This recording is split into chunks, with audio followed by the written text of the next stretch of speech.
Welcome to talimdost.com। जैसा कि हम डिस्कस कर रहे हैं चैप्टर नंबर 9 किंगडम प्लांटी, और किंगडम प्लांटी में हमारा जो डिस्कशन का टॉपिक है डेट इज ट्रैक्योफाइट्स। तो हम देखते हैं कि ट्रैक्योफाइट्स कैसे अच्छे प्लांट्स हैं, मॉडिफाइड प्लांट्स हैं। They have evolved out from the simplest plant bryophytes. अब इस एवोल्यूशन के अंदर जो कुछ मेन चीजें हम डिस्कस करने जा रहे हैं, नंबर 1 इज लीफ। हमने देखा था कि ब्रायोफाइट्स के अंदर कोई ट्रू रूट्स या स्टेम लीफ मौजूद नहीं थे, डाइकोटोमसली ब्रांचेस मौजूद हैं जो कि फोटोसिंथेसिस करती हैं। लेकिन अब ट्रैक्योफाइट्स के अंदर लीफ बनते हैं, तो लीव्स कैसे इवॉल्व होते हैं, ये हमारा टॉपिक होगा। That is important topic with respect to examination point of view. तो होता इस तरह से कि जो एरियल ब्रांचेस हैं, स्मूथ एरियल पार्ट्स हैं, they are equally strong subterranean anchoring and absorptive rhizome. यानी कि जो स्ट्रॉन्ग एरियल पार्ट्स हैं, इनको स्ट्रॉन्गनेस कहाँ से मिलती है? इनकी राइजोम से मिलती है। अगर इनकी राइजोम, इनकी फाउंडेशन, इनकी बेस स्ट्रॉन्ग है तो ऊपर जो एरियल पार्ट्स हैं ये भी अच्छी तरह से डील कर पाते हैं। तो बेसिकली ये स्ट्रक्चर शुरू होता है डाइकोटोमसली ब्रांच से। आप देखते हैं कि यहाँ पे डाइकोटोमसली ब्रांच स्ट्रक्चर्स मौजूद हैं।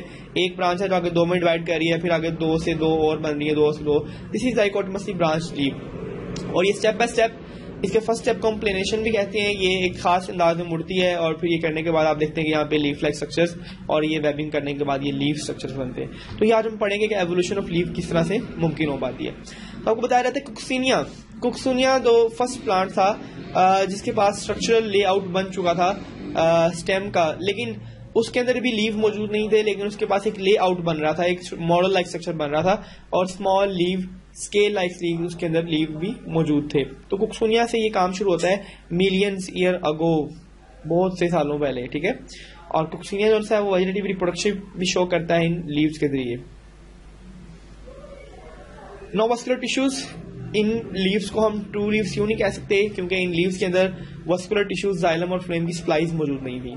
देन लाइकोपोड्स वर फर्स्ट प्लांट्स जो कि ट्रू रूट, स्टेम और लीव रखते हैं। हमने बात की कि कुक्सिनिया के अंदर भी लीव मौजूद है, लेकिन वो ट्रू लीव नहीं है क्योंकि उनके अंदर ट्रू रूट, स्टेम और उनमें जाइलम और फ्लोएम मौजूद नहीं है। लाइकोपोड्स का ग्रुप जो सा है ये वो प्लांट्स हैं जिनके पास ट्रू लीव्स और ट्रू रूट्स वगैरह सब कुछ मौजूद था। In lycopods leaves are small in size, इनके लीव्स बेशक छोटे हैं लेकिन ये true roots and stem and leave हैं। Each leave has a single undivided vein, हर लीव के पास एक सिंगल और डिवाइड हुए बगैर वेन्स हैं। और इन प्लांट्स को, इन लीव्स को हम कहते हैं माइक्रोफिल्स। जो छोटे छोटे लीव्स मौजूद हैं, these leaves are known as microphylls. Micro mean small and phyll mean leaves. तो इसी तरह से जो लार्ज लीफ हैं जिनके पास लीव्स के अंदर वेन्स भी मौजूद हैं और वेनलेट्स भी मौजूद हैं, इन लार्ज लीव्स को हम कहते हैं megaphylls. Mega mean large and phylls mean leaves. और इनके पास जो लीफ ब्लेड मौजूद है उसे हम लेमिना भी कहते हैं। तो ये लार्ज लीव हमारे पास आ गए। मेगाफिल्स आर कैरेक्टरिस्टिक्स फॉर फंड एंड सीड प्लांट्स। ये जो बड़े बड़े लीव्स हैं ये फंड्स में पाए जाते हैं और सीड प्लांट्स में पाए जाते हैं। It is suggested that evolution of megaphylls started from a dichotomously branching system in some primitive psilopsids approximately 350 million year ago. कहा जाता है कि जी मेगाफिल्स कब बनने शुरू हुए हैं? तो मेगाफिल्स के बनने का जो अमल है, जो प्रोसेस है, वो 350 मिलियन ईयर अगो पहले हुआ है। आप डायग्राम में देख सकते हैं कैसे एक स्मॉल लीव है, ये स्केल्स हैं, ये स्केल्स के अंदर ब्रांचेस भी आ रही हैं, ये जाइलम और फ्लोएम भी अवेलेबल है। और होते होते फिर ये स्केल्स जो हैं ये बड़े लीफ में कन्वर्ट हो जाते हैं जिनको हम कहते हैं दिस इज लेमिना और द लीफ ब्लेड। तो बड़े लीफ लाइक स्ट्रक्चर्स में भी कन्वर्ट हो सकते हैं। एवोल्यूशनरी स्टेप ऑफ लीफ, अगर आप एवोल्यूशनरी स्टेप की बात करें तो आपके पास 3 स्टेप्स आते हैं। Number 1 overtopping, planation and webbing. Overtopping में क्या होता है कि आपके जो डाइकोटोमसली ब्रांच हैं ये ओवरटॉप करते हैं। एक ब्रांच ज्यादा बड़ी हो जाती है और एक ब्रांच छोटी रह जाती है, यानी कि ये मेन स्टेम ब्रांच बन जाएगी और ये ब्रांच बन जाएगी। तो ये फिर अपने आप के ब्रांचिंग मजीद ज्यादा करते हैं, इनकी ब्रांचिंग बनती है और फिर वेबिंग के अंदर जो इनकी ब्रांचेस हैं ये आपस में वेब्ड कर जाती हैं, फ्यूज हो जाती हैं। फ्यूज होकर आपके पास एक लीफ लाइक स्ट्रक्चर बनता है जिसको आप कहते हैं this is a leaf blade और लेमिना। ओवरटॉपिंग क्या है जी, इसको डिटेल में देखेंगे हम। ओवरटॉपिंग ऐसे डाइकोटोमसली ब्रांच एरियल पोर्शन है स्टेम के जो कि अनइक्वल ब्रांचिंग शो करते हैं। हमने यही बात की कि यहाँ पे ब्रांचिंग इक्वल है तो इसको इक्वल से अनइक्वल की तरफ लेके जाना, ये ज्यादा लंबा हो जाएगा और ये कम लंबा रहेगा। तो ये अनइक्वल जो ब्रांचिंग है इसको हम ओवरटॉपिंग से रिलेट करते हैं। तो इसका वजह क्या है, ये क्यों अनइक्वल ब्रांचिंग करती है? इसकी वजह यह है कि एक ब्रांच फास्टर पेस पे ग्रो करती है, एक ब्रांच ज्यादा ग्रो कर रही है, दूसरी ब्रांच ग्रो नहीं की, तो इसकी वजह से हमें ये डिफरेंट प्लेन्स में ब्रांचेस मिलती हैं और इसको हम कहते हैं ओवरटॉपिंग। डायग्राम में आप देख सकते हैं जी कैसे माइक्रोफिल्स हैं, दीज आर द माइक्रोफिल। ये माइक्रोफिल के बनने का अमल है और आप दूसरी डायग्राम में आप मेगाफिल्स का प्रोसेस जो है वो देख सकते हैं। देन हम बात करते हैं प्लेनेशन की। प्लेनेशन अगला स्टेप है जिसके अंदर ये जो डिफरेंट आपके ओवरटॉपिंग के बाद जो आपके डिफरेंट ये बने थे इनको एक प्लेन में कैसे किया जाएगा। प्लेन में करने से मुराद क्या है वो हम देखते हैं जी। Next important step was the arrangement of unequal dichotomies in one plane. क्या आपके पास डिफरेंट अनइक्वल डाइकोटोमीज आए हैं, इक्वल है, इनको एक प्लेन में किया जाए। यानी कि अभी आपको ये जो ब्रांच है टेढ़ी नजर आ रही है, ये एक प्लेन में आने के बाद ये बिल्कुल स्ट्रेट हो जाएगी और इसके साथ जो ब्रांचेस हैं ये डिफरेंट प्लेन्स में निकल जाएंगे, तो इसे हम कहते हैं प्लेनेशन। तो प्लेनेशन के बाद जो नेक्स्ट स्टेप है डेट इज वेबिंग। वेबिंग से क्या मुराद है, जाला, नेटवर्क, तो फ्यूजन या फिर फ्यूज करना। जो डिफरेंट आपके पास ब्रांचेस आपको नजर आती हैं डिफरेंट प्लेन्स में बन चुकी हैं, अब इनको फ्यूज करने का जो अमल है, इनके दरमियान मेसोफिल टिश्यूज पैदा करना और इन टिश्यूज के जरिए इन दोनों का आपस में लिंक क्रिएट कर देना, these type of links is known as fusion. तो जब ये डाइकोटोमस ब्रांच वेन्स आपस में मैच करती हैं तो हमारे पास एक फ्यूज फॉर्म में लीफ नुमा स्ट्रक्चर हमारे पास बन जाता है। दो हम बात करें जी फर्स्ट ग्रुप की, that group is lycopsida. Plants of lycopida have sporophyte differentiated into root, stem and leaf. चूंकि इनके पास अब रूट, स्टेम और लीफ बन चुके हैं और ये ट्रू रूट स्टेम लीफ है। क्यों? बिकॉज इनके पास splice of vascular and xylem and phloem tissues is present. Leaves are small, पत्ते इनके बहुत छोटे छोटे हैं, सिंगल वेन है, इनमें सिर्फ एक वेन मौजूद है। They are also called microphylls, और इनको माइक्रोफिल्स भी कहा जाता है क्योंकि इनके पत्ते बहुत छोटे छोटे हैं। Arrangement of leave is spiral और ऑपोजिट। स्पाइरल से क्या मुराद है जी, आपके जो अगर ये एक ब्रांच है इसके ऊपर जो वर्ल्स के अंदर अगर स्प्रिंग लाइक वर्ल्स के अंदर मौजूद हो, नीडल लाइक लीव, तो उसे हम कहते हैं स्पाइरल। या फिर ऑपोजिट कहते हैं कि ये एक लीव है ये एक लीव है, तो इस तरह से अगर needle like small leave oppositely मौजूद हो तो इसे हम कहते हैं ऑपोजिट। इनका जो स्ट्रक्चर है वो स्पाइरल या ऑपोजिट है। Sporangia develop singly on the upper side of the sporophyll. Sporophyll is the branch, तो ये उस ब्रांच के ऊपर वाली साइड पे आपको एक स्पोरेंजिया कॉन लाइक स्ट्रक्चर नजर आ रहा है, तो सिंपली एक स्पोरेंजिया ऊपर उग जाता है। एंड दे विच मे और may not be arrange to form strobili. अगर तो एक ही है तो हम स्पोरेंजिया ही कहेंगे, लेकिन अगर बहुत से स्पोरेंजिया अरेंज हो जाते हैं तो हमारे पास एक स्ट्रक्चर बनता है, that structure is known as strobili. तो आपको डायग्राम में दिखाया जा रहा है कि कैसे एक स्ट्रक्चर है आपके पास, उसके ऊपर स्ट्रोबलस या स्ट्रोबलाइज मौजूद हैं, स्पोरोफिल और स्पोरेंजियम उसके अंदर मौजूद है। तो ये एक स्पोरोफिल है जो एक स्पोरेंजिया का लीफ है, उसके अंदर स्पोरेंजियम मौजूद है। ये स्पोरेंजियम जो है ये आपके स्पोर्स प्रोड्यूस करेगा। लाइकोपोडियम क्या है? लाइकोपोडियम एक क्लब मॉस है, क्लब मॉस इनका कॉमन नेम है, और इनके जो स्पोरोफिल्स के जो क्लस्टर हैं वो टिप्स के ऊपर मौजूद हैं और ब्रांचिंग उनकी हुई है क्लब शेप में, इसको हम कहते हैं स्ट्रोबलाई। यानी कि ये जो क्लब शेप स्ट्रक्चर बनता है इन डिफरेंट स्पोरेंजियाज के अरेंज होने से, इस क्लब शेप स्ट्रक्चर को हम कह देते हैं स्ट्रोबिलाई। स्पोरोफाइट में have sporangia of one kind as in the lycopod. हो सकता है कि स्पोरेंजिया सिर्फ एक ही किस्म का हो, या हो सकता है कि स्पोरेंजिया के अंदर दो डिफरेंट टाइप्स हो, जैसे कि माइक्रोस्पोरेंजिया एंड मेगास्पोरेंजिया। तो इनके पास होमो टाइप्स और हेटेरोटाइप्स दोनों की टाइप मौजूद हो सकती हैं। माइक्रोस्पोरेंजिया में जो स्पोर्स बनते हैं वो मेल स्पोर्स बनते हैं और मेगास्पोरेंजिया के अंदर फीमेल स्पोर्स बनते हैं। इस बार हम बात करते हैं लाइकोप्सिड्स की। लाइकोप्सिड्स को हम क्लब मॉस भी कहते हैं। क्यों कहते हैं उनका हमने जिक्र कर दिया कि क्लब शेप स्ट्रक्चर की वजह से कहते हैं। इसे स्पाइक मॉस का नाम भी दिया जाता है। क्लब स्पाइक शेप स्ट्रोबिलाई, इनके अंदर स्ट्रोबिलाइज मौजूद हैं, छोटे छोटे लीव्स मौजूद हैं जो कि मोसिस की तरह के हैं, मोसिस से मैच करते हैं। तो इनकी स्पोर्स की टाइप पे हम इनको कैटेगरीज में डिवाइड करते हैं। होमोस्पोरस, होमो मीन सेम, यानी कि अगर ये ऑर्गेनिज्म सेम स्पोर्स प्रोड्यूस कर रहे हैं तो उसे हम कहते हैं होमोस्पोरस, और अगर डिफरेंट स्पोर प्रोड्यूस करते हैं तो उसे हम कहते हैं हेटेरोस्पोरस। तो डिपेंड करता है कि किस नेचर के स्पोर्स प्रोड्यूस करते हैं। Next is सेलेक्टिनिला। सेलेक्टिनिला के जो स्पोर्स हैं वो सीड प्रोड्यूसिंग प्लांट से मैच करते हैं। These seed producing plant are known as spermatophytes. Sperm mean seed and phytes mean plants, यानी कि सीड प्रोड्यूसिंग प्लांट्स। तो सेलेक्टिनिला के जो सीड हैं स्पर्मेटोफाइट से मैच करते हैं और उनकी ये हेटेरोस्पोरिक कंडीशंस उनको उन्हीं से रिलेट कर देती है, तो हम कहते हैं कि they are developed plants. Gametophyte of Lycopsida are mainly underground. ये बात भी ठीक है कि लाइकोप्सिडा की जो राइजोइड्स हैं वो जमीन के नीचे हैं, दैट इज अंडरग्राउंड। देन स्पेनोफिडा, हमने देखा कि कैसे लाइकोप्सिडा की कुछ कैरेक्टरिस्टिक्स हैं, इस तरह से स्पेनोफिडा की कुछ कैरेक्टरिस्टिक्स हैं। स्पेनोफिडा को हम कॉमनली हॉर्स टेल्स प्लांट कहते हैं। इसकी जो स्पोरोफाइट है वो भी ट्रू रूट स्टेम और लीफ में डिवाइडेड है, लीफ स्केल लाइक है और वर्ल्स में अरेंज्ड है। अगर आप डायग्राम में देखें तो आपको यहाँ पे वर्ल्स नजर आ रहे हैं, आप देख सकते हैं कि ये एक स्टेम है और उसके गिर्द एक पूरा वर्ल्ड मौजूद है। ये भी लीफ का एक वर्ल्ड मौजूद है, यानी कि ये लीफ इस तरह से इसके गिर्द एक पूरा घेरा मौजूद है नीडल लाइक स्ट्रक्चर्स का, इसे हम कहते हैं वर्ल्ड। तो ये लीफ जो है ये वर्ल्ड्स में मौजूद है। इन प्लांट्स को हम आर्थोफाइट्स भी कहते हैं। आर्थोफाइट क्यों कहते हैं? बिकॉज आर्थोफाइट्स के अंदर जो हमें मेन चीज नजर आती है ortho mean jointed and phytes mean plant. आपने एक वर्ड पढ़ा हुआ है आर्थोपोड्स, यानी कि ऐसे ऑर्गेनिजम्स जिनकी टांगे जोरदार हैं। तो आर्थोफाइट्स मीन जिन प्लांट्स के अंदर हमें जोड़ नजर आते हैं। अगर आप इनकी बॉडी को गौर करें तो एक जोड़ ये है, एक जोड़ ये है, तो इनके बारे में जोड़ नजर आते हैं। एग्जाम्पल के लिए आप अगर शुगर केन की एग्जाम्पल को डिस्कस करें, एक मुकम्मल स्टेम है और उसके अंदर शुगर केन की अगर हम एग्जाम्पल लेते हैं तो एक मुकम्मल स्टेम है, इसके अंदर डिफरेंट जॉइंट्स मौजूद हैं, तो इसको भी हम आर्थोफाइट्स के नाम दे सकते हैं। तो क्योंकि इनकी body large number of joint से रिलेटेड है। Main stem is not smooth, stem smooth नहीं है क्योंकि इनके ऊपर रिजिज मौजूद हैं, नॉड्स मौजूद हैं, इंटरनॉड्स मौजूद हैं, फोरोज मौजूद हैं। तो ये जो नॉड्स हैं ये इन नॉड्स के ऊपर वर्ल्स बनते हैं। आप देख सकते हैं कैसे यहाँ पे एक स्टेम है और स्टेम के ऊपर ये लीफ लाइक नॉड्स मौजूद हैं। स्पोरेंजिया कहाँ लगते हैं? स्पोरेंजिया स्पेशल ब्रांचेस पे लगते हैं। ब्रांचेस को हम स्पोरेंजियोफोर्स कहते हैं, हमने पहले भी बात किया। और अगर ये ब्रांचेस अरेंज होकर स्पेशल स्ट्रक्चर बना दें तो इन स्ट्रक्चर को हम स्ट्रोबेली कहते हैं। गैमेटोफाइट थैलाइड है, इनकी बॉडी कोई स्पेशलाइज नहीं है, क्लेई सॉइल्स पे पाई जाती है, मड में और पाई जाती है। एग्जाम्पल में जो प्लांट है वो है इक्विस्टम। इक्विस्टम एग्जाम्पल प्लांट है इसका।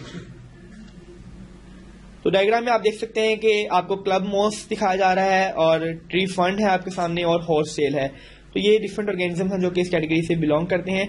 ट्री फंड है और ये हॉर्स टेल में भी आप इसके आर्थोफाइट्स के स्ट्रक्चर देख सकते हैं, इनके पास नोड्स मौजूद हैं। Then the next group is Pteropsida. Pteropsida एक ऐसा ग्रुप है जिसको हमने मजीद 3 क्लासेस में डिवाइड किया हुआ है। बेसिकली ये सीड प्रोड्यूसिंग ग्रुप है। क्लासेस कौन सी हैं? Class filicinae, class gymnospermae, class angiospermae. तो ये डिफरेंट ऑर्गेनिज्म हैं इनके, हमने इनको पीछे भी डिस्कस किया, आगे भी इसको मजीद देखेंगे। दो एक बड़ी इंपॉर्टेंट टर्मिनोलॉजी है वो है फ्रॉन्ड। फ्रॉन्ड क्या होता है? Frond bearing sporangia attach to the inside of the leaf. Frond एक मेगा लीफ को कहते हैं, एक बड़ा स्ट्रक्चर जिसके अंदर बहुत छोटे छोटे लीफ भी मौजूद हों और इन लीव्स के अंडर साइड्स के ऊपर स्पोरेंजिया आपको नजर आ रहे हैं। These dark spot are locating the sporangia. इन स्पोरेंजिया के अंदर मियोसिस के जरिए स्पोर्स बनते हैं जो कि इन लीव्स के डिस्पर्स होते हैं। तो इन लीव्स को हम फ्रॉन्ड कहते हैं क्योंकि ये बड़े लीव्स हैं और इन लीव्स के ऊपर स्मॉल लीव्स मौजूद होते हैं। अच्छा, अब जब ये लीव इमेच्योर होते हैं या छोटे होते हैं, यंग होते हैं, तो ये लीव्स कॉइल्ड होते हैं। अगर आप देखें तो ये लीव कॉइल्ड है और ये Aahista Aahista with the passage of time ये खुलेंगे और अपने साइज को इंक्रीज करते जाएंगे। तो इसके रोल्ड ऑफ होने का अमल कि जब ये पैदा होते हैं तो ये रोल्ड होते हैं, जब ये मेच्योर होते हैं तो खुलते चले जाते हैं। इस फिनोमेना को हम कहते हैं circinate venation. That is an important question with from the examination point of view. और इस ग्रुप की एक इंपॉर्टेंट कैरेक्टरिस्टिक्स है कि इसके जो पत्ते हैं वो बड़े होते हैं और शुरू में रोल्ड होते हैं, वक्त के साथ साथ खुलते चले जाते हैं। ये आप देख सकते हैं यहाँ पे भी एक रोलिंग है और ये ऐसा खुल रहे हैं। जो अंदर मौजूद हैं वो मुकम्मल तौर पे रोल हैं, लेकिन बाहर वाले चूंकि थोड़े से खुल चुके हैं और थोड़े से रोल हैं तो अपने साइज को इंक्रीज कर रहे हैं। तो फन भी इसकी एग्जांपल है। An ostrich fern. Ostrich fern एक पौधे का नाम है जो कि जंगलात के नीचे फर्श में यानी कि उनकी जमीन पे उगा होता है। तो इसमें आप देख सकते हैं कैसे ये इमेच्योर जो हैं वो अभी तक कॉइल हैं और जो दूसरे हैं वो अनकॉइलिंग की तरफ मूव कर रहे हैं। जी, तो नेक्स्ट है जी फंड्स की कैरेक्टरिस्टिक्स। फंड को कैसे हम पहचान सकते हैं, उनकी कैरेक्टरिस्टिक्स क्या है? Number 1 characteristics is frond. उनका एक लार्ज लीफ जिसके ऊपर छोटे लीफलेट्स मौजूद हैं, इसे हम फ्रॉन्ड कहते हैं। और इसके अंदर कॉम्प्लेक्स वस्कुलेचर मौजूद है, इनके अंदर वेन्स मौजूद हैं। Spores on the underside of the pinnules. इनकी पिन्यूल्स की निचली साइड के ऊपर कुछ स्पोर्स मौजूद हैं जो कि स्पोरेंजिया भी हैं जिनके अंदर स्पोर्स प्रोड्यूस करते हैं। इन स्ट्रक्चर्स को हम एक और नाम देते हैं सोराई का। Sori are the sporangia located beneath the leaves. और फंड्स की और कैरेक्टरिस्टिक्स क्या है? Absence of seeds. इनके अंदर सीड्स मौजूद नहीं है। Requirement for water. इनको ट्रांसपोर्ट करने के लिए गैमेट्स वाटर की रिक्वायरमेंट है।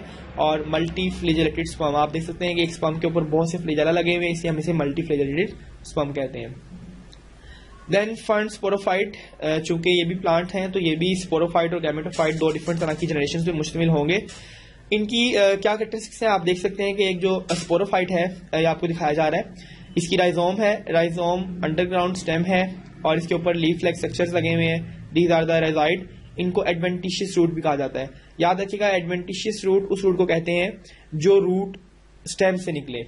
स्टेम से निकले वाले राइजाइड्स को हम, राइजोम से निकलने वाले राइजाइड्स को हम एडवेंटिशियस रूट्स कहते हैं। फिर आप देखते हैं कि एक मेन स्टेम में से एक मेन ब्रांच लाइक स्ट्रक्चर निकल रहा है, that is known as type. और इसके ऊपर जो छोटे छोटे लीफ लाइक स्ट्रक्चर मौजूद हैं, दीज आर ब्लेड्स। और इस पूरे लीफ को हम जो ओवरऑल हम कहते हैं फ्रॉन्ड। तो ये इसके ऊपर रेचीज मौजूद हैं, पिनाज मौजूद हैं और ये छोटे छोटे पिन्यूल्स भी मौजूद हैं। ये तो तमाम इसकी कंपोजिशन है, इसकी मॉर्फोलॉजी है।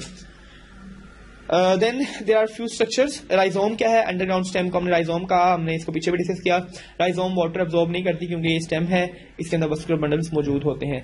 इन स्टेम्स के साथ हेयर लाइक स्ट्रक्चर लगे हुए हैं, आपको राइजाइड्स नजर आ रहे हैं. इनके पास वस्कुलर टिश्यूज नहीं है. इनके दो काम हैं, एक तो ये एंकरेज करते हैं, जमीन को जकड़ के रखते हैं, और दूसरा क्या करते हैं कि इनके अंदर एब्जॉर्प्शन नहीं होती, ये इनके अंदर एब्जॉर्प्शन कम होती है.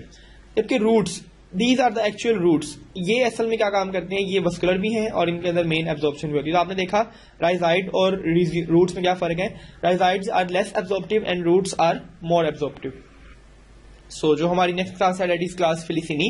क्लास फिलिसिनी को हम कॉमनली फंड्स भी कहते हैं, और ये जो फंड्स हैं ये भी डैम्प प्लेसेस पे और मॉइस्ट सरफेसेस पे पाए जाते हैं. They are able to grow in the dry condition. ये कुछ खुश्क कंडीशन में भी ग्रो कर सकते हैं. पहाड़ी इलाकों में और कुछ मैदानी इलाकों में पाए जाते हैं. They are epiphytic and grow the bark of trees. Epi mean above and phytic mean plants, यानी कि कुछ इनमें से स्पीशीज ऐसी हैं जो प्लांट्स के ऊपर भी ग्रो करती हैं, ट्रीज के ऊपर ग्रो करती हैं, और ट्रीज की बाल के ऊपर, छाल के ऊपर भी ग्रो करती हैं. तो बहुत से जो फंड्स हैं वो वर्ल्ड वाइड डिस्ट्रीब्यूटेड हैं, दुनिया के कोनों कोनों में फैले हुए हैं. और कुछ फंड्स ऐसे हैं जो ट्रॉपिक एरियाज के अंदर बहुत ज्यादा कसरत से पाए जाते हैं. They very greatly in size में बहुत डिफरेंस है, छोटे से लेके बड़े तक ये डिफरेंस होता है इनमें. इंपॉर्टेंट फंड आर ड्रायोटेरस, टेरस, टेरिडियम और एडियंटम. ये इसकी कुछ एग्जांपल्स हैं.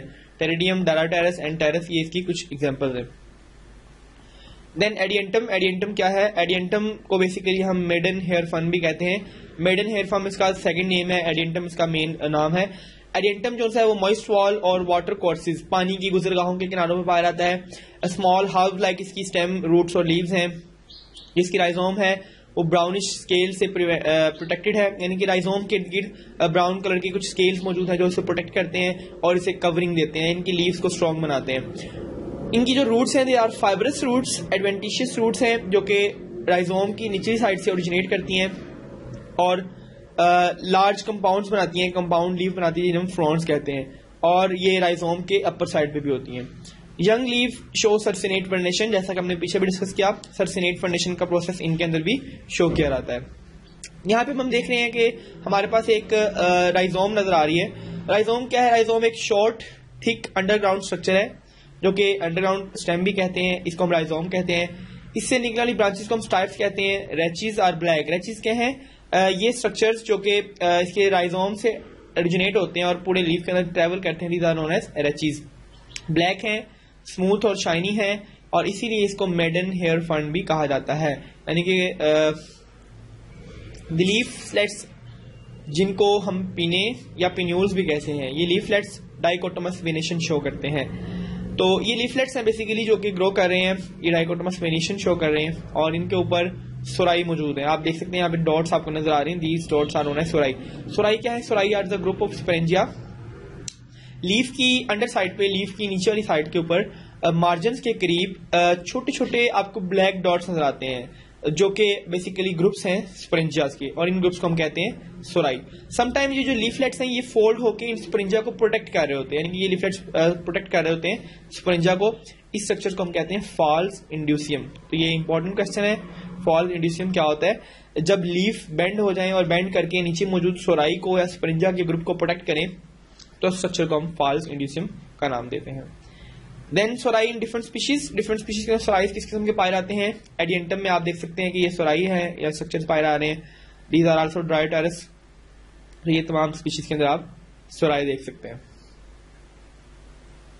देन अगेन थोड़ा सा जूम करके दिखाया जा रहा है, ये लीफ है, लीफ के नीचे सोराई मौजूद है. ये एक सोराई को भी अगर आप देखें तो इसके अंदर बहुत से स्पेरेंजियाज मौजूद होते हैं. These are multiple sporangia in there. ठीक है, तो सोरी का जो वर्ड है वो हम ग्रुप ऑफ क्लस्टर्स के लिए इस्तेमाल करते हैं. सिंगुलर में हम इसको सोरस कहते हैं, और हर सोरस के अंदर भी बहुत से स्पेरेंजिया मौजूद हैं, और हर स्पेरेंजिया के अंदर बहुत से स्पोर्स बनते हैं. तो ये एक पूरी एक हैचरी है.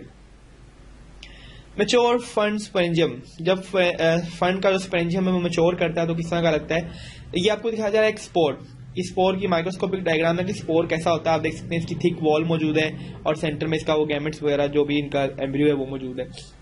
ये स्पोर्स कहाँ बनते हैं? These spores are produce in spore mother cells जो कि स्पोरेंजिया के अंदर होते हैं. तो आपको एक स्पोरेंजिया दिखाया जा रहा है. स्पोरेंजिया की आप देखें स्ट्रक्चर, इसकी आपको आउटर थिक वॉल नजर आती है ये बेसिकली स्पोरेंजिया है जो कि एक फाइबर के जरिए, एक फिलामेंट के जरिए हवा के अंदर मुअल्लक होता है। इनका फाइबर का फंक्शन ये होता है, स्टार्क का फंक्शन ये होता है कि ये इसको ऊपर हवा में रखे। हवा में रखने का मकसद ये कि विंड के जरिए पॉलिनेशन में आसानी होगी और ये गैमेट्स इजीली बाहर निकल सकेंगे। ये अंदर मदर सेल्स हैं जी, जब मदर सेल्स हैं जो कि म्योसिस के जरिए ये स्पर्म प्रोड्यूस करके, स्पोर प्रोड्यूस करके इनको बाहर हवा में एलिमिनेट करेंगे।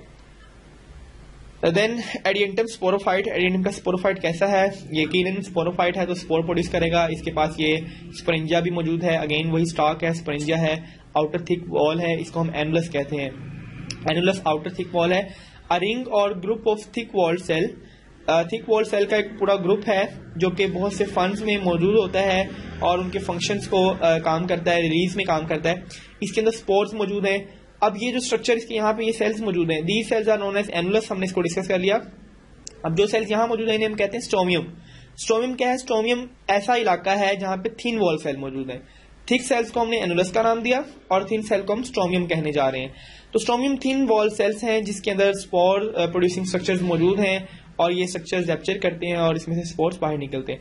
Spores develop into a multicellular haploid plant.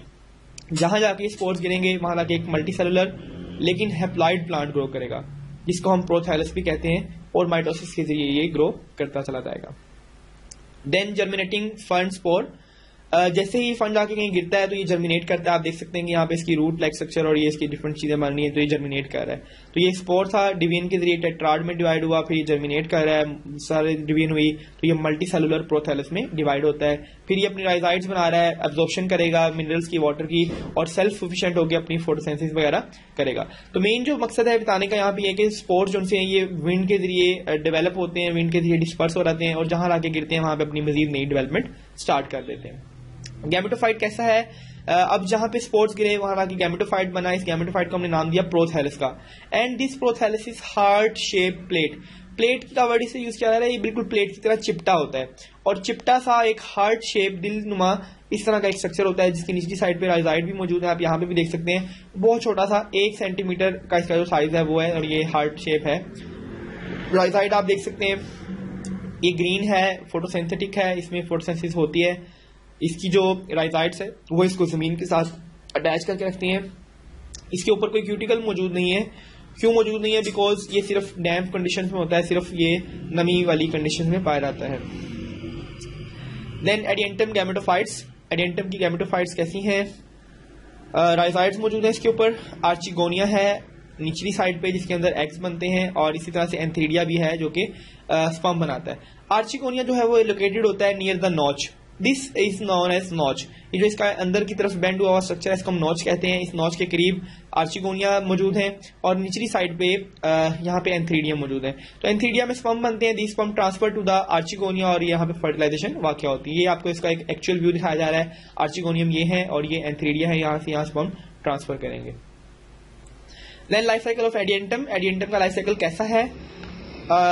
एडिएंटम के लाइफ साइकिल की अगर हम बात करें तो this is a sporophyte plant. Rhizome है, राइजाइड्स हैं और प्लांट है।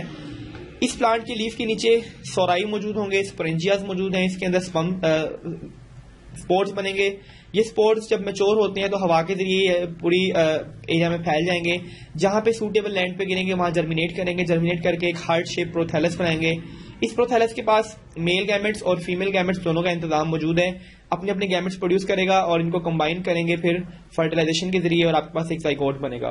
Then this zygote will be grow up into the gametophyte और इस गैमेटोफाइट के ऊपर दोबारा से स्पोरोफाइट लगेगा और ये स्पोरोफाइट मैच्योर होकर मुकम्मल एक स्पोरोफाइट की शक्ल इख्तियार कर लेगा। तो हमने देखा कि कैसे आपका ये जो एक पूरा मैकेनिज्म है, a sporophyte give rise to the gametophyte and the gametophyte again give rise to the sporophyte. This is the life cycle of the adiantum. तो जो आपको ये की वर्ड दिखाया जा रहा है, this all area is haploid. Blue में जो एरिया है वो हैप्लॉइड है, आप देख सकते हैं यहाँ पे भी, और पिंक वाला जो एरिया है तमाम जनरेशन डिप्लॉइड है। यानी कि जो स्पोरोफाइट है that is an 2n generation और gametophyte is an n generation, haploid generation.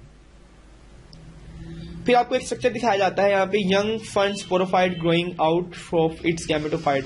This is a prothallus, ये गैमेटोफाइट वाला एरिया है। इस गैमेटोफाइट के ऊपर से कैसे एक स्पोरोफाइट जर्मिनेट कर रहा है आपको दिखा रहे हैं। These are the roots and the rhizoids और इसके ऊपर एक sporophyte leaf like structure germinate कर रहा है। इसी तरह से एक फंड की सिंपल अगर आप डायग्राम देखें जो हमने पीछे बात की, गैमेटोफाइट प्रोड्यूस गैमेट्स, एंथीरिडिया और आर्चिगोनिया में गैमेट्स बनते हैं, एग और स्पर्म फर्टिलाइज होती है, जाइगोट बना, स्पोरोफाइट बनेगा, स्पोरोफाइट स्पोरोफिल्स बनाता है, एंड स्पोरेंजियम बनेगा, स्पोरेंजियम से स्पोर्स बनेंगे, एंड अगेन स्पोरोफाइट। तो ये आपके पास एक मुकम्मल आपका एक कॉम्प्रीहेंसिव सा आपको एक पिक्चर मिलती है जिसके अंदर आपके पास ये डायग्राम मौजूद है। अब यहाँ पे कुछ क्वेश्चन है related to your concept. Indicate whether each stage is haploid or diploid by writing n or 2n in the circle। अब आपने बताना है कि यहाँ पे कौन सी n है और कौन सी 2n। तो हमें पता है कि जो स्पोरोफाइट है these are already diploid और गैमेटोफाइट जो है इसमें वो हैप्लॉइड है। तो गैमेटोफाइट्स हैप्लॉइड स्पर्म प्रोड्यूस करेगा, लेकिन ये मिलने के बाद जाइगोट डिप्लॉइड बन जाएगा। इसी तरह से यहाँ तक ये 2n ही रहेगा, लेकिन जब स्पोरेंजियम म्योसिस के जरिए स्पोर प्रोड्यूस करेंगे तो अगेन n हो जाएगा। तो ये आपके पास एक सिंपल सा है। Which is dominant generation? इनमें से dominant generation कौन सी है? Definitely dominant generation is sporophyte. What does the life cycle illustrated? Heterospory। क्या यहाँ पे दो किस्म के स्पोर्स आपको नजर आ रहे हैं? No, spores are just of one type, so it is not heterospory. Alternation of generation, yes. And syngamy। syngamy कहते हैं कि जी क्या गैमेट्स एक ही टाइप के हैं या डिफरेंट टाइप्स के हैं? तो गैमेट्स इनके डिफरेंट टाइप्स के हैं, so there is no syngamy, there is heterogamy। तो ये आपको इसके कुछ आंसर दिए जाते हैं। इसके बाद हम बात करते हैं एवोल्यूशन ऑफ सीड्स की। हमने देखा कि प्लांट्स के अंदर एक बड़ा इंपॉर्टेंट माइलस्टोन था, that was evolution of leaf. अब जब नेक्स्ट माइलस्टोन है वो है सीड्स। अभी तक हमने जितने भी ग्रुप्स डिस्कस किए हैं उनमें तमाम में सीड्स मौजूद नहीं है। अब जो नेक्स्ट ग्रुप हम डिस्कस करने जा रहे हैं डेट इज विद सीड्स। ये ऐसे प्लांट्स हैं जिनके अंदर सीड्स मौजूद हैं। तो एवोल्यूशन ऑफ सीड की अगर हम बात करें तो सीड के बनने का जो अमल है वो 365 मिलियन साल पहले शुरू हो चुका। कुछ वेजिटेटिव टिश्यूज फ्यूज करते हैं और फ्यूज करके मेगास्पोरेंजियम बनाते हैं और इस मेगास्पोरेंजियम के अंदर सीड्स बनते हैं। हम कहते हैं जी इन सीड्स को प्रोटेक्ट करने के लिए, इस मेगास्पोरेंजियम को प्रोटेक्ट करने के लिए एक आउटर वॉल बनाई जाती है जिसको हम इंटीगुमेंट कहते हैं। यानी कि मेगास्पोरेंजियम की एक्स्ट्रा प्रोटेक्शन के लिए एक आउटर वॉल है जिसको इंटीगुमेंट का नाम दिया जाता है। आप यहाँ पे देख सकते हैं कि this outer wall is known as integument. फिर कहते हैं कि इस इंटीगुमेंट के अंदर एक स्मॉल ओपनिंग मौजूद है। यहाँ पे आप देख सकते हैं this is an opening point. इस ओपनिंग को हम कहते हैं माइक्रोपाइल। माइक्रोपाइल वो जगह है जहां से आपके जो स्पर्म्स हैं वो इसके अंदर एंटर हो सके। तो दिस इज माइक्रोपाइल। अब इसके अंदर ओव्यूल क्या है? एन इंटीगुमेंटेड मेगास्पोरेंजियम, एक ऐसा मेगास्पोरेंजियम जिसको प्रोटेक्शन के लिए इंटीगुमेंट्स डेवलप कर दिए गए हैं। ऐसे मेगास्पोरेंजियम को हम ओव्यूल कह देते हैं। यानी कि ovule is a modified type of a simple megasporangium. तो फॉलोइंग फर्टिलाइजेशन के बाद the integument will become the seed coat.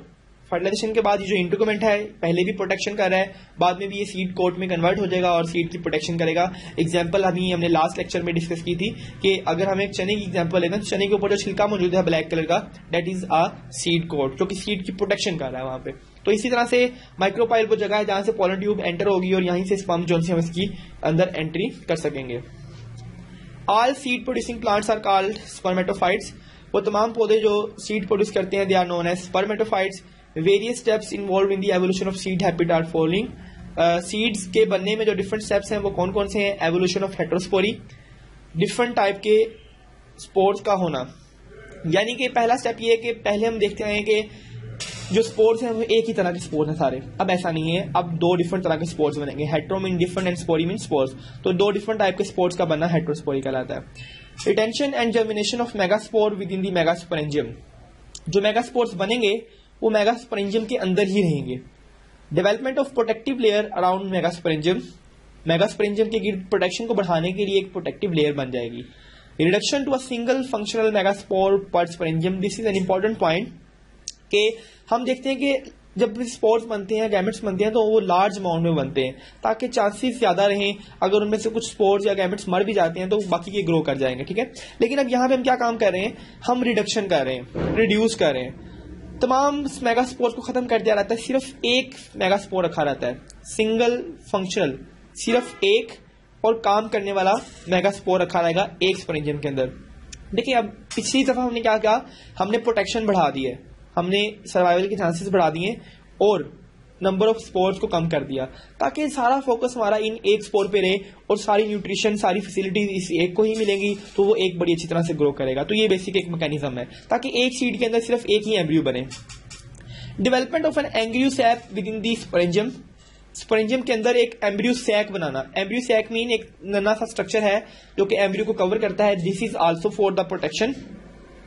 And number 6 is the modification of distal end of megasporangium for pollen capture. अभी हमने micropyle की बात की, हम कहते हैं कि जी जो मेगास्पोरेंजियम है उसकी जो लोअर एंड है उसके अंदर एक ओपनिंग होनी चाहिए माइक्रोपाइल, जिसके जरिए पोलन ट्यूब ग्रो करती हुई आए और इसके अंदर एंटर हो सके। तो हम कहते हैं कि माइक्रोपाइल का एक स्ट्रक्चर बनाया गया, डिस्टल एंड को मॉडिफाई करके एक वहां पे ओपनिंग क्रिएट की गई ताकि वहां पे मेगास्पोर जो है वो अंदर एंटर हो सके। तो अब हम इन स्टेप्स को डिटेल में डिस्कस करेंगे। Evolution of heterospory. पहले हम बात करते हैं हेटेरोस्पोरी की, कि पहले के जो प्लांट्स थे वो होमोस्पोरस थे, उनके तो सिर्फ एक एक स्पोर बनता था, लेकिन अब हेटेरोस्पोरी आ गई है, डिफरेंट तरह के स्पोर्स बनते हैं।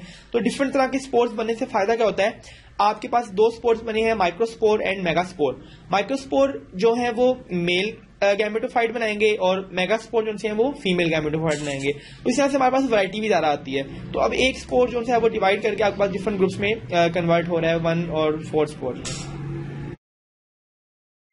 तो हमने भी बात की थी माइक्रोस्पोर और मेगास्पोर की। माइक्रोस्पोर जो है वो मेल गैमेटोफाइट या माइक्रो गैमेटोफाइट बनाता है, इसी तरह से मेगास्पोर जो है वो फीमेल या फिर मेगा गैमेटोफाइट बनाता है।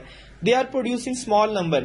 मेगास्पोरोफाइट्स या जो फीमेल गैमेट्स हैं वो कम बनते हैं, स्मॉल नंबर में बनते हैं, जबकि माइक्रोस्पोर्स लार्ज नंबर में प्रोड्यूस होते हैं। Spores are of many type, microsporangia में बनते हैं। Then these are the steps of seed evolution. First of all आप देखते हैं कि होमोस्पोरस थे लेकिन अब वो हेटेरोस्पोरस बना रहे हैं। एक तरह के स्पोर्स ही हैं और एक तरह के स्पोर्स ही हैं। स्पोर्स की भी 2 डिफरेंट टाइप्स आ गई हैं। फिर reduction to 1 megaspores and endospory. Megaspores सिर्फ एक ही बन रहा है। मेगास्पोर्स बहुत से बने थे लेकिन एंड पे हमने सिर्फ एक मेगास्पोर को रिटेन किया, रिड्यूस कर दिया, बाकी तमाम को हमने जाया कर दिया।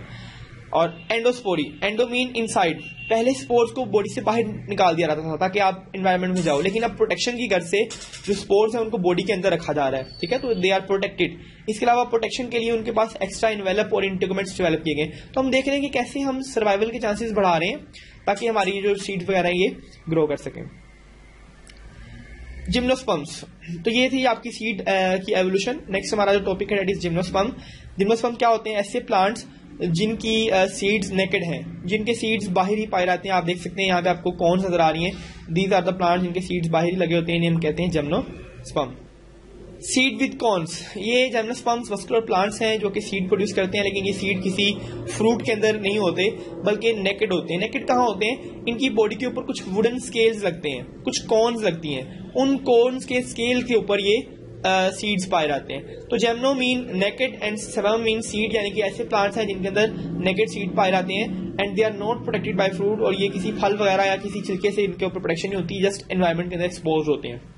दे हैव नो फ्लावर, इन्हें नॉन फ्लावरिंग प्लांट भी कहा जाता है। इनके जो लीफ हैं वो निडल लाइक है, निडल लाइक और स्केल लाइक लीफ इनके अंदर मौजूद होते हैं। 4 तरह की डिवीजन्स हैं जिम्नोस्पर्म की। जिम्नोस्पर्म को हमने 4 क्लासेस में डिवाइड कर दिया। नंबर 1 कॉनिफर्स, क्योंकि इनके पास कॉन्स हैं और ये कॉनिफर्स हैं। सिकेड्स, जिंकोस एंड गैनोफाइट्स। तो ये गैनेटोफाइट्स हमारे पास ये डिफरेंट 4 ग्रुप्स हैं जिम्नोस्पर्म्स के। तो यहाँ पे आपको नजर आ रहा है जी सिकेस ट्री का हैबिटेट जनरल ऑर्गेनोग्राफी है, आप डायग्राम में देख सकते हैं। ये 2 डिफरेंट प्लांट्स की एग्जांपल आपको दिखाई जा रही है। देन कॉनिफर्स, कॉनिफर्स क्या होते हैं, biggest division of gymnosperm. Gymnosperm के सबसे ज्यादा पाए जाने वाले प्लांट्स यही हैं, कॉनिफर्स हैं। एवरग्रीन है, पूरा साल सरसब्ज रहते हैं, बर्फबारी के दौरान भी पहाड़ी इलाकों में पाए जाते हैं। They are use to make, इनको हम कहाँ इस्तेमाल करते हैं, पेपर इंडस्ट्री में, इनसे हमें लकड़ी हासिल होती है। ये वैक्सी रेजिड्यू जैसा कि सोप और पेंट वगैरह के अंदर इनसे निकलने वाली वैक्स और इनसे निकलने वाली हम रबड़ वगैरह इसमें डालते हैं। लाइफ साइकिल ऑफ जिम्नोस्पर्म, जी लाइफ साइकिल जिम्नोस्पर्म कैसे हैं, ट्रीज जो से हैं उनके ऊपर मेल और फीमेल स्कॉन लगती हैं। फीमेल स्कॉन के ऊपर 2 ओव्यूल्स होते हैं हर स्केल के ऊपर, जिन्हें हम एग कहते हैं या एग सेल्स कहते हैं। मेल स्कॉन के अंदर पोलन ग्रेन्स बनते हैं जिन्हें हम स्पर्म सेल्स कहते हैं। विंड के जरिए, हवा के जरिए ये पोलन ग्रेन्स सेपरेट हो जाते हैं, फैलते हैं और फर्टिलाइजेशन होती है। एक टर्म हमारे पास आता है पॉलिनेशन। पॉलिनेशन एक ऐसी टेक्निक है जो फर्टिलाइजेशन के लिए इस्तेमाल की जाती है। Transfer of pollen from male structure to female structure. Males के स्पर्म्स को या मेल्स के जो स्पोर्स हैं उनको फीमेल्स के स्पोर्स तक पहुंचाने का अमल पॉलिनेशन कहलाता है। अक्सर औकात ये पॉलिनेशन जो होती है हवा के जरिए होती है, विंड पॉलिनेशन, समटाइम वाटर के जरिए होती है और समटाइम इंसेक्ट्स की मदद से होती है। इंसेक्ट एक पौध पे बैठते हैं, वहां से स्पर्म्स कैरी करते हैं और उसको दूसरे फ्लावर की ओवरी तक पहुंचा देते हैं। This is also a type of pollination. If ovule is fertilize, अगर ओव्यूल फर्टिलाइज हो जाता है, पॉलिनेशन हो जाती है, तो उससे एक सीड बनता है और ये जो सीड है ये नए दरख्तों में कन्वर्ट हो जाता है। तो यहाँ पे आपको एक कॉम्प्लेक्स लाइफ साइकिल दिखाया जा रहा है। शुरुआत हम करेंगे स्पोरोफाइट से। नंबर 1, स्पोरोफाइट प्लांट आपके पास मौजूद है, इसके ऊपर डिफरेंट ब्रांचेस मौजूद हैं, इसके ऊपर सीड्स लग रही हैं, सीड कॉर्न्स लग रही हैं। मेल कॉर्न लगेगी, फीमेल कॉर्न लगेगी। मेल कॉर्न के अंदर माइक्रोस्पोरेंजियम होता है और फीमेल कॉर्न के अंदर मेगास्पोरेंजियम होता है। माइक्रोस्पोरेंजियम के अंदर माइक्रोस्पोरोसाइट्स या फिर माइक्रोस्पोर्स बनते हैं और फीमेल के अंदर मेगास्पोरोसाइट्स या फिर मेगास्पोर्स बनते हैं, फीमेल एग्स बनते हैं, स्पोर्स बनते हैं। देन फर्टिलाइजेशन होती है, ये स्पोर्स ट्रांसफर होंगे यहाँ पे, इसको फर्टिलाइज करेंगे। ओके, फर्टिलाइजेशन का काम नहीं होगा यहाँ पे, जस्ट माइक्रोस्पोर्स बने और मेगास्पोर्स बने। माइक्रोस्पोर्स ग्रो करते हैं और ग्रो करके मेल गैमेटोफाइट बनाते हैं, जिसको हम माइक्रोगैमेटोफाइट भी कहते हैं। इसी तरह से जो आपके हैं फीमेल गैमेटोफाइट या मेगास्पोरोफाइट, वो भी ग्रो करते हैं अंदर ही, और अंदर ही वो भी ग्रो करके मेगा स्पर्मेटोफाइट बनाते हैं, मेगा गैमेटोफाइट बनाते हैं। अब आपके पास मेल गैमेटोफाइट और फीमेल गैमेटोफाइट दोनों अवेलेबल है। अब यहाँ पे प्रोसेस आएगा पॉलिनेशन का। अब पॉलिनेशन के अमल से जो मेल गैमेटोफाइट है वो ट्रांसफर हो जाएगा इनटू दी फीमेल गैमेटोफाइट। और देखिए लास्ट टाइम हमने ये बात की थी, पिछले टॉपिक्स हम ये पढ़ते रहे कि जो फर्टिलाइजेशन का अमल है, जो फ्यूजन का अमल है, वो बॉडी से बाहर होता है, लेकिन यहाँ पे इन ऑर्गेनिज्म ने इनको प्रोटेक्शन देने के लिए जो फर्टिलाइजेशन है वो बॉडी के अंदर ही डिजाइन की है। जो फर्टिलाइजेशन है वो इसके अंदर होगी, तमाम चीजें प्रोटेक्शन में है, न्यूट्रिशन भी मौजूद है, तो इनके सर्वाइवल के चांसेस बहुत ज्यादा अच्छे हो जाते हैं। तो फर्टिलाइजेशन के बाद यहाँ जाइगोट बना, जाइगोट ग्रो करके एम्ब्रियो में कन्वर्ट होता है और इस एम्ब्रियो के अंदर फूड वगैरह स्टोर करके सीड कोड बना के इसको एक प्रॉपर सीड की शक्ल दी जाती है। तो ये एक कॉर्न का एक स्केल है जिसके ऊपर ये 2 सीड्स आपको नजर आ रहे हैं। तो ये सीड्स जब ग्रो करेंगे तो दोबारा से आपके पास स्पोरोफाइट बनेगा। तो ये हमने देखा कैसे आपका एक लाइफ साइकिल चलता है। एक स्पोरोफाइट प्लांट कैसे होता आपके पास अगेन एक स्पोरोफाइट में चेंज होता है। This is the life cycle of the gymnosperm. Seed plant with flower, तो हमने देखा जिम्नोस्पर्म्स। अब हम दूसरे प्लांट डिस्कशन करने जा रहे हैं, ऐसे प्लांट्स, सीड प्लांट्स जो कि फ्लावर भी रखते हैं, इनको हम फ्लावरिंग प्लांट्स भी कहते हैं और इनको हम नाम देते हैं एंजियोस्पर्म का। पीछे हमने जो टॉपिक पढ़ा दैट इज जिम्नोस्पर्म और अब हम बात कर रहे हैं एंजियोस्पर्म्स की। एंजियोस्पर्म्स सीड प्रोड्यूस करते हैं, लेकिन ये सीड्स नेकेड नहीं होते बल्कि ये फ्रूट के अंदर इनक्लोज्ड होते हैं, ठीक है। तो जो एंजियोस्पर्म का वर्ड है वो ग्रीक वर्ड से निकाला गया है, मीनिंग सीड इन वेसल, यानी कि सीड किसी चीज के अंदर है। सीड बेसिकली ओवरी के अंदर पैदा होता है। ओवरी क्या है हमने पढ़ा था, stigma, style and ovary.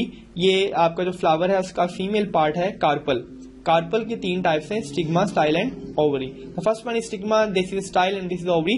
Ovary के अंदर यहाँ पे ओव्यूल और तमाम सीड्स वगैरह बन रहे होते हैं। दे हैव फ्लावर्स, इनके पास फ्लावर्स हैं, रिप्रोडक्टिव स्ट्रक्चर्स हैं जो कि एंजियोस्पर्म का काम करते हैं। तो we are discussing the structure of flower. हम स्ट्रक्चर ऑफ फ्लावर की बात कर रहे हैं। आप देख सकते हैं, आप सामने एक फ्लावर दिखाया जा रहा है कि ये जो पत्तियां हमें नजर आ रही हैं, these are known as petals and these green leaves like structures are known as sepals. ये जो सबज पत्तियां हैं जिनको हम अक्सर फूल की डोडी के नाम से पुकारते हैं, दीज आर द सेपल्स। और ये जो कलरफुल है पत्तियां, these are known as petals. ये बेसिकली प्लांट्स के फ्लावर के एक्स्ट्रा पार्ट्स हैं, यानी कि इनका फ्लावर की सिर्फ खूबसूरती से ताल्लुक है या फ्लावर के स्ट्रक्चर से ताल्लुक है। जो सेक्सुअल रिप्रोडक्शन के लिए जो मेन चीज यूज होती है that is the interior structure, और उसके अंदर ये मेल और फीमेल स्ट्रक्चर्स हैं। The male structures are known as stamens. Stamens के आगे मजीद 2 पार्ट्स हैं, एंथर और ये स्टॉक लाइक फिलामेंट। फिलामेंट का काम ये है कि एंथर को हवा के अंदर मोलिक रखता है, सस्पेंड रखता है, और एंथर वो जगह है जहां पे अंदर मियोसिस होती है और जहां पे अंदर सारे स्पोर्स वगैरह बनते हैं। इसी तरह से जो आपके स्ट्रक्चर नजर आ रहा है सेंटर में, this is the female structure और इसको हम पिस्टल कहते हैं या फिर इसको हम कार्पल का नाम भी देते हैं। तो ये वो स्ट्रक्चर है जिसके अंदर फीमेल के गैमेट्स बनते हैं। इसको हमने 3 कैटेगरीज में डिवाइड किया है। The upper portion is known as stigma, नीचे वाला जो गुलदान नुमा स्ट्रक्चर है उसे हम कहते हैं स्टाइल, और एंड पे जो ब्रॉड पार्ट है that is known as ovary. Ovary वो पोजीशन है जहां के अंदर ओव्यूल मौजूद है और जहां पे अंदर सारी सीड्स की फॉर्मेशन वगैरह वाकया होनी है। तो फ्लावरिंग प्लांट्स को हमने कैसे देखते हैं कि they are the most developed plant, ये सबसे ज्यादा एडवांस प्लांट हैं, और लाइफ पे ये इतने अच्छे क्यों, जमीन पे इतनी अच्छी लाइफ इनकी कैसे अडॉप्ट हो चुकी है, उसकी कुछ वजूहात हम देखेंगे। Morphology mean structure. इनकी मॉर्फोलॉजी, इनका स्ट्रक्चर इस तरह का है कि इनके पास एफिशिएंट वाटर कैरिंग वेसल्स मौजूद हैं। पानी कम भी हो तो उसे अच्छी तरह से ट्रांसपोर्ट किया जाता है, यानी कि खुश्की में जमीन पर रहने के लिए ये मॉडिफाइड है। रिप्रोडक्शन इसलिए क्योंकि इन्होंने रिप्रोड्यूस करने के लिए स्पेशल मेथड डिस्कवर किया है, that is seed production. Seeds एक ऐसे डोरमेंट एम्ब्रियोज होते हैं जो कि किसी तरह की भी खराब हालात में अपने आप को सर्वाइव कर सकते हैं, और जैसे ही कंडीशंस फेवरेबल होती हैं तो ये सीड्स ग्रो करके एक प्लांट में कन्वर्ट करते हैं। इसके अलावा हम बात करते हैं एम्ब्रियो ऑफ सीडलेस प्लांट। ऐसे प्लांट्स जिसके अंदर सीड्स नहीं बनते, उनके जो एम्ब्रियोज हैं वो कैसे डेवलप करते हैं। These embryo develop directly into the sporophyte. इनमें कोई सीड्स वगैरह नहीं होते, एम्ब्रियो बनता है और एम्ब्रियो डायरेक्टली बन जाता है, स्पोरोफाइट में कन्वर्ट हो जाता है। तो इनके पास सिर्फ दो ही ऑप्शन है, या तो ये ग्रो करें या फिर ये मर जाएं, क्योंकि इनके पास डोरमेंसी कोई नहीं है। अगर तो फेवरेबल कंडीशन है तो ये सर्वाइव करेंगे, अगर फेवरेबल कंडीशन नहीं है तो ये सारे के सारे मर जाएंगे। लेकिन स्पोरोफाइट्स के अंदर इन्होंने ये अच्छी चीज की है कि जो सीड्स बनते हैं, these seeds can be dormant. Seeds कुछ अरसे के लिए अपने आप को स्टॉप कर लेते हैं, अपनी ग्रोथ को रोक लेते हैं और बुरी कंडीशंस में भी सर्वाइव करते हैं, और जैसे ही कंडीशन फेवरेबल होती हैं तो ये सीड्स ग्रो करते हैं। एक कॉमन एग्जांपल है, हम फसल लेते हैं, फसल लेने के बाद बीजों को स्टोर कर लेते हैं, अगले साल जब मौसम ठीक होता है उसी मौसम में जिसके लिए वो डिजाइंड है, हम उस मौसम के अंदर सीड्स को दोबारा से इम्प्लांट कर देते हैं। तो इस तरह से हमारा सीड्स जो हैं वो एक जनरेशन को बरकरार रखने में हेल्प आउट करते हैं। तो हम कहते हैं कि जी seed is a well protected resting stage for the embryo. Embryo को रेस्ट करवाने के लिए जो स्टेज है वो उसे हम कहते हैं this is the seed stage और द डोरमेंट स्टेज। तो कुछ स्पीशीज ऐसी हैं जिनके सीड्स वायबल होते हैं, ग्रो करने के काबिल होते हैं बहुत सालों तक, यानी कि सीड्स बहुत सालों तक पड़ा भी रहे तो फिर भी ये सीड ग्रो कर जाता है। आपको यहाँ पे एग्जांपल दी जा रही है जुदिन डेट पाम। इसका जो सीड था वो 2000 साल पुराना था।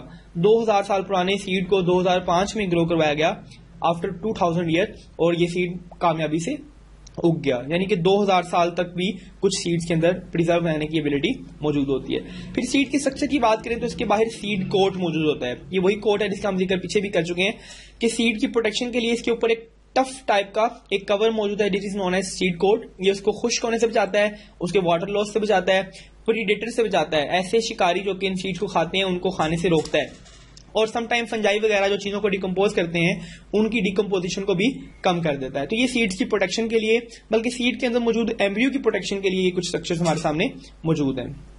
इस बार हम बात करते हैं कि सीड्स के पास क्या क्या स्ट्रक्चरल अडॉप्टेशंस हैं कि वो ट्रांसफर हो सकें। सीड्स का बेसिक फंक्शन यही है कि वो एम्ब्रियोज को दूर दूर तक पहुंचाया जाए।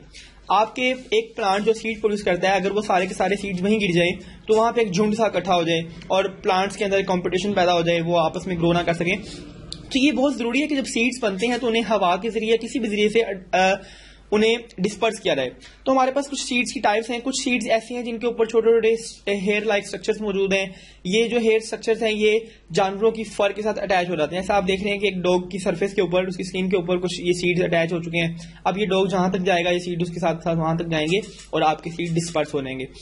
कुछ सीड्स ऐसी हैं जो कि हवा से डिस्पर्स होने के लिए मॉडिफाइड है। इनके पास विंग लाइक स्ट्रक्चर्स हैं। These wing like structures modify them to transport by air. ये उनको हवा के जरिए ट्रांसपोर्ट करने में, फैलने में मदद देते हैं। और इसी तरह से कुछ बीज ऐसे हैं जो कि फलों के जरिए ट्रांसफर होते हैं। अगर ये सीड्स फलदार किसी पौधे में मौजूद हैं तो जो ऑर्गेनिज्म इनके फल को खाता है ये उसकी बॉडी में चले जाते हैं और उसकी फीसिस के साथ एलिमिनेट होकर डिफरेंट जगहों तक पहुंच जाते हैं। तो ये बिल्कुल एक पैटर्न है। एंजियोस्पर्म को हम दो कैटेगरीज में डिवाइड कर देते हैं, मोनोकोट्स एंड डाइकोट्स। ये हमने पीछे भी पढ़ा।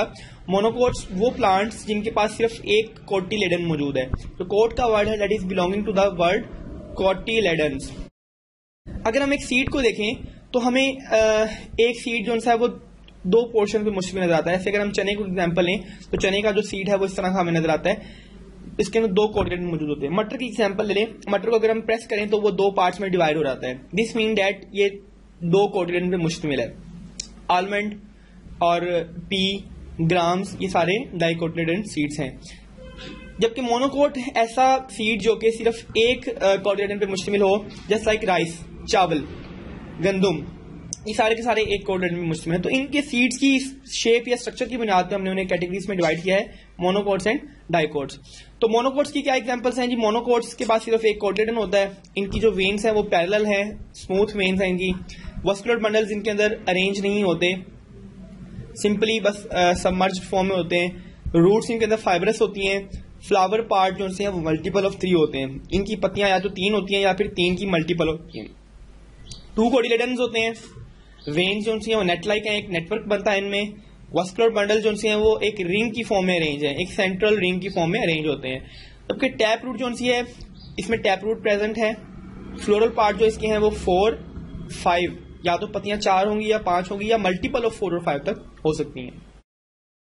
तो ये मोनोकोट्स के अंदर आपको डिफरेंस नजर आ रहे हैं। ये पैरेलल वेन्स हैं इसके अंदर सारी, और इसके अंदर जो वेन्स हैं वो पैरेलल नहीं है बल्कि नेटवर्क की फॉर्म में मौजूद हैं। फ्लोरल पार्ट जो इसके हैं वो 3 पत्तियों की शक्ल में है, जबकि इसके फ्लोरल पार्ट्स 4 या 5 की फॉर्म में है। देन सीड्स की बात करें तो मोनोकोट्स की सीड आप देख सकते हैं एक ही कोटिलेडन पे मुश्तमिल है, और इसके अंदर एम्ब्रियो नजर आ रहा है आपको। एम्ब्रियो की शूट वाला स्ट्रक्चर है, प्रीम्यूल कराता है, रेडिकल है, रूट्स वाला स्ट्रक्चर है, सीड कोट है, एंडोस्पर्म है, कोटिलेडन है। जबकि डाइकोट के अंदर हाइपोकोटाइल है, प्रीम्यूल है, रेडिकल है और सीड कोट है, यानी कि इनकी सीड की ये स्ट्रक्चरल डिफरेंसेस है। स्टेम की बात करें तो मोनोकोट की जो स्टेम है इसमें वस्कुलर बंडल डिस्पर्स हुए हैं, कोई खास अरेंजमेंट सिमेट्री नहीं है। जबकि डाइकोट के अंदर जो वस्कुलर बंडल्स हैं वो एक रिंग की फॉर्म में अरेंज हैं, और इसका जो क्रॉस सेक्शन है वो यंग है और वुडी है। इसके बाद हम बात करते हैं कैरेक्टरिस्टिक्स ऑफ एंजियोस्पर्म्स की, एंजियोस्पर्म्स में क्या क्या खसूसियात मौजूद हैं। Number 1, double fertilization. एक एंजियोस्पर्म जो है वो डबल फर्टिलाइजेशन करता है। डबल फर्टिलाइजेशन को हम आगे भी डिस्कस करेंगे। ट्रिप्लॉइड एंडोस्पर्म, इनके अंदर एक 3N हमने बात की थी, हैप्लॉइड की, मोनोप्लॉइड की, डिप्लॉइड की, इसी तरह से ट्रिप्लॉइड भी है। अगर 3 सेट्स क्रोमोसोम के हो तो उसे हम कहते हैं ट्रिप्लॉइड एंडोस्पर्म। तो इसके अंदर एक एंडोस्पर्म टिश्यू मौजूद है जो कि अपने अंदर फूड को स्टोर करता है, तो ये भी इसकी एक कैरेक्टरिस्टिक फीचर है। इसके अलावा जो मेन चीज है ये है फ्लावर, इनके पास फूल मौजूद हैं। Produce seeds enclose in a fruit, इनके पास ऐसे फ्रूट्स मौजूद हैं जिसके अंदर ये सीड्स भी पैदा करते हैं। Xylem contain vessel elements, xylem के पास वेसल एलिमेंट्स मौजूद हैं। वेसल एलिमेंट से मुराद छोटे छोटे pipe like, tube like structures हैं जो कि वेसल एलिमेंट कहलाते हैं, और ये वेसल एलिमेंट जब आपस में कंबाइन करते हैं तो एक मुकम्मल जाइलम बनती है। Phloem contains companion cell, phloem के पास कंपेनियन सेल्स मौजूद हैं जो इसकी ट्रांसपोर्ट को हेल्प आउट करते हैं, साथ ही मददगार सेल्स हैं इनके। Gametophyte greatly reduced and is endosporic, कहते हैं जी गैमेटोफाइट बहुत ज्यादा छोटी हो चुकी है, इतनी छोटी हो चुकी है कि वो स्पोर के अंदर ही रहती है, एक स्पोर के अंदर रहती है, इतनी छोटी हो चुकी है। स्पोरोफाइट डोमिनेंट जनरेशन है, हेट्रोस्पोरस है क्योंकि 2 डिफरेंट टाइप के स्पोर्स बनते हैं। तो ये तमाम कैरेक्टरिस्टिक्स हैं एंजियोस्पर्म्स की, एंजियोस्पर्म्स क्यों इतने कामयाब है, उनमें क्या क्या नई चीजें हैं। देन अल्टरनेशन ऑफ जनरेशन, क्योंकि इनके अंदर भी 2 डिफरेंट तरह की जनरेशन हैं, गैमेटोफाइट और स्पोरोफाइट, कैसे एक दूसरे को अल्टरनेट करती हैं, साइकिल को हम कहते हैं alternation of generation. The process start from the sporophyte, हम यहाँ से स्टार्ट करेंगे। हमारे पास एक मुकम्मल स्पोरोफाइट प्लांट है। इस स्पोरोफाइट प्लांट के अंदर हमारे पास एंथर है और स्टिग्मा भी है, यानी कि मेल और फीमेल पोर्शन दोनों मौजूद हैं।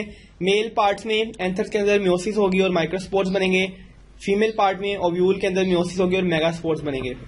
ये माइक्रोस्पोर ग्रो करेंगे, जर्मिनेट करेंगे और मेल गैमेटोफाइट बना देंगे जिसे हम पोलन ग्रेन भी कहते हैं। मेगास्पोर्स जर्मिनेट करेंगे और फीमेल गैमेटोफाइट बना देंगे, जिसको हम एम्ब्रियो सैक की भी कह सकते हैं।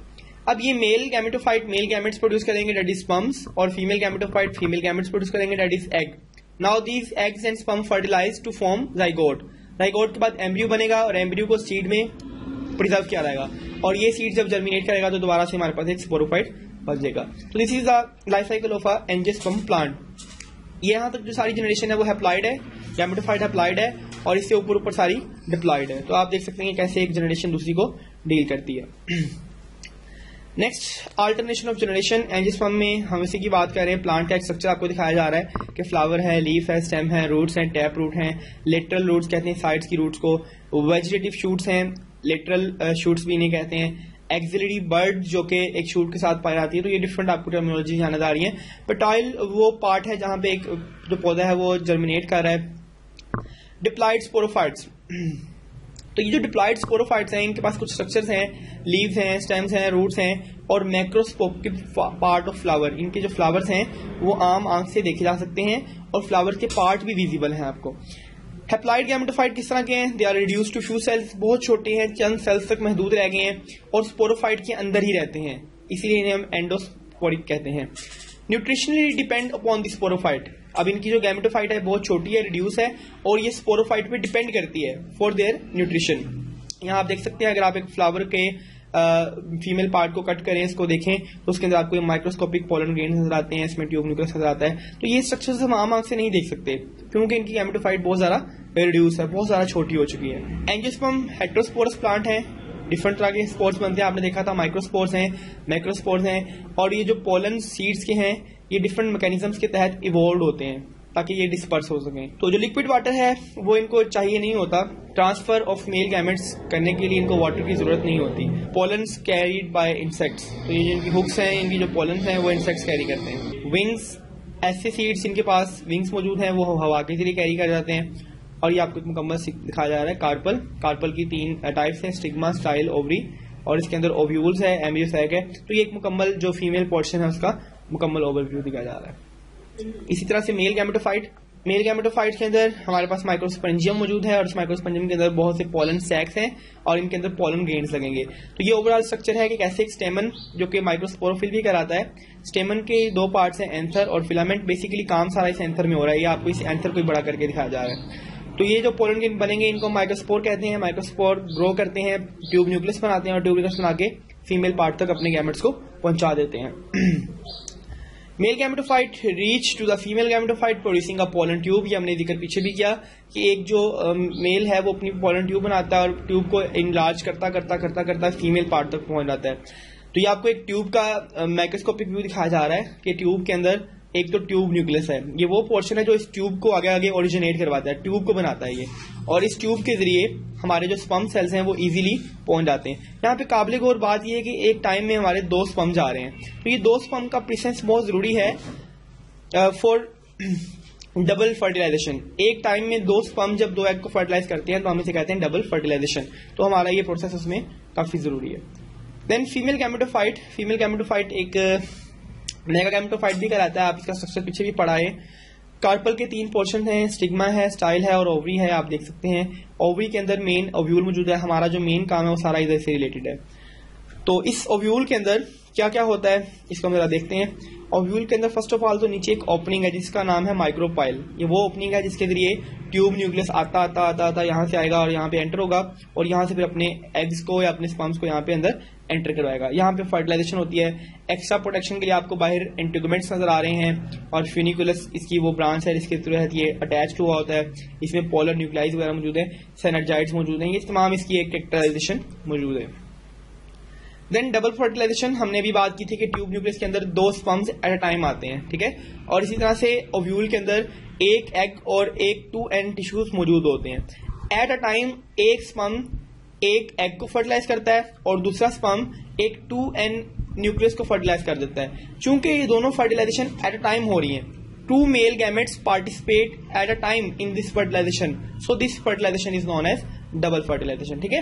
एक तो एग और स्पर्म मिला और आपके पास एक जाइगोट बन गया, दैट इज डिप्लॉयड, लेकिन दूसरा स्पर्म कंबाइन कर जाता है एक 2 एन पोलर न्यूक्लियाई से और एक ट्रिप्लॉइड टिश्यूज बनते हैं। इस सेल को हम कहते हैं, इस टिश्यू को हम कहते हैं एंडोस्पर्म, और यही वो टिश्यू है जिसके अंदर फूड स्टोर की जाती है और ये टिश्यू काम करता है फॉर नरिशमेंट।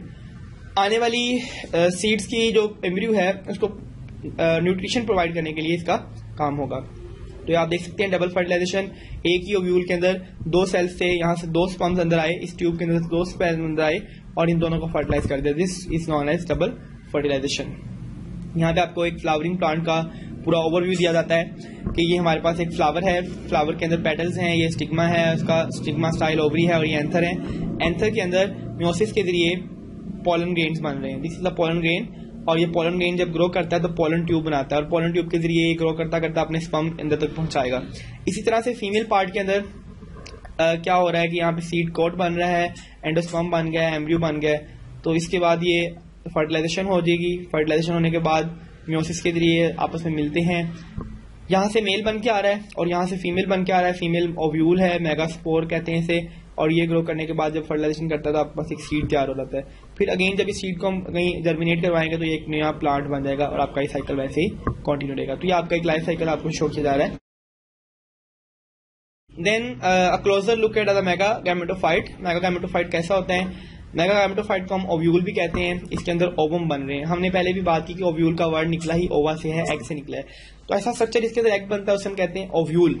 ओव्यूल के अंदर एक तो स्पर्म मिल गया आपके एन से, एग से, और हमारे पास बना एक जाइगोट। इसी तरह से जो दूसरा था स्पर्म वो मीट करता है 2n सेल से, और 2n प्लस n ये बन जाते हैं 3n triploid endosperm tissue.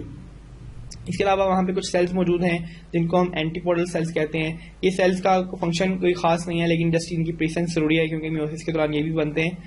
Antipodal cells and सिनर्जाइड sales, ये दोनों यहाँ पे अवेलेबल है।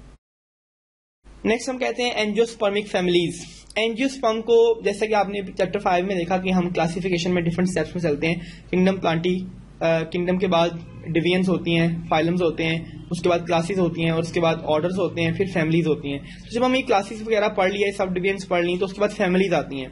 तो एंजियोस्पर्म्स को हमने 5 मेजर फैमिलीज में डिवाइड किया गया है। फैमिली रोजेसी, जिसको हम रोज फैमिली कहते हैं, फैमिली सोलेनेसी, इसको हम पोटैटो फैमिली कहते हैं, फैमिली फेवेसी, इनको हम पी फैमिली कहते हैं, फैमिली सिसल पाइनेसी, जिसको केसिया फैमिली कहते हैं, फैमिली मिमोसी, जिसे असेसिया फैमिली कहते हैं, एंड फैमिली पोइसी, जिसे हम ग्रास फैमिली कहते हैं। तो ये बेसिकली एंजियोस्पर्म्स की हमने डिफरेंट फैमिलीज कर दी हैं। नेक्स्ट एक हमारे पास एक्टिविटी है, इसमें हम एक एक्टिविटी करने जा रहे हैं। If the statement is correct for that life cycle please tick in the appropriate box, and if the statement is incorrect please make a cross. तो आपकी जो पीछे कॉन्सेप्ट आपने देखे हैं उनको हम टेस्ट करने जा रहे हैं। Alternation between haploid and diploid phase, हमारे पास 2 ऑप्शंस हैं, मॉस और फ्लावरिंग पॉइंट। अब जो स्टेटमेंट इन दोनों में से जिस पे मैच करेगी हमें उस पर टिक लगाना है। Alternation between haploid and diploid phases, क्या एक मॉस के अंदर हैप्लॉइड और डिप्लॉइड फेजेस में अल्टरनेशन होती हैं? देयर आंसर इज टिक, दोनों में होती हैं। Meiosis occur at gamete formation, क्या गैमेट फॉर्मेशन जब हो रही होती तब मियोसिस होती है? दैट इज नो, दोनों में नहीं होती। इन्वॉल्व प्रोडक्शन ऑफ स्पोर्स, क्या मोसिस और फ्लावरिंग प्लांट दोनों में स्पोर्स प्रोड्यूस होते हैं? यस, दोनों में ही होते हैं। स्पोरोफाइट जनरेशन इज डोमिनेंट, क्या जो स्पोरोफाइट की जनरेशन है वो डोमिनेंट रहेगी? The answer is yes for the flowering plant but no for the moss. Female gametes develop within the archegonia, female gametes archegonia के अंदर डेवलप होते हैं। The right option is option for moss and wrong option for flowering plant. Reproduction result in the seed formation, कि जो reproduction हो रही है क्या उससे सीड्स बनते हैं? मॉस में सीड नहीं बनते लेकिन फ्लावरिंग प्लांट में सीड बनते हैं। Gametophyte is an independent plant, moss के लिए ये बात गलत है, मॉस में ये बात ठीक है लेकिन फ्लावरिंग प्लांट में ये बात ठीक नहीं है क्योंकि गैमेटोफाइट डिपेंड करती है। Produce flagellated male gametes, moss में फ्लैजेलेटेड मेल गैमेट्स बनते हैं जबकि फ्लावरिंग प्लांट्स में फ्लैजेलेटेड मेल गैमेट्स नहीं बनते।